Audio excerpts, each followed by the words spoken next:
us to take these lessons, and I'll say it a few different ways today. God needs to lead us. Our walk needs to be hand in hand with God.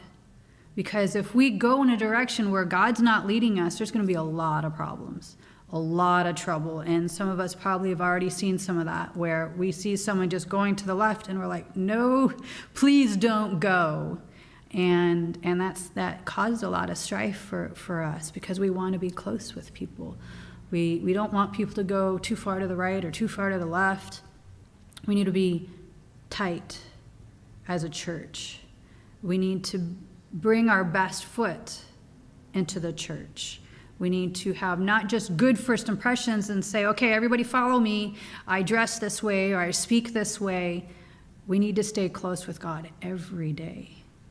And Joshua, I think, did a pretty good job of that. And we'll understand that more. And the enemies totally understood this. They were afraid because they heard what happened with Moses and the Red Sea. And they were hiding. They were really hiding from the people that followed God, from the Israelites. Even though they had their gods, they had Baal, they had all their different gods for their different purposes, they still feared the God of the Israelites. And sometimes the Israelites didn't fear God at all. They took advantage of how powerful he was, or the mission. They were just too afraid. They're more afraid of the enemy. They're more afraid of the mission. They're more afraid of their own incapability. Well, of course you're not going to be able to do it on your own. You've got the Ark of the Covenant. You've got the 10 Commandments. You've got all these ritual laws that you do need for this time in Israel's history. And you need to follow them. And that's the way God was saying, that's how we're close. We've got this covenant. We can work together. That's what God wants. He doesn't just want to do everything, even though he could. He doesn't want to do everything. And that's part of God's design, is that we're partners.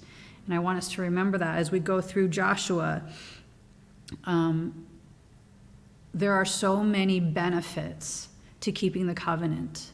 And yeah, there's going to be some downfalls if we break that covenant with God. And I'm sure probably already this morning we've broken that covenant with God, where we weren't really as gentle with people, or weren't as excited, or thought something we shouldn't have, got frustrated about something. But today is the day where we can get rejuvenated and re-up on that.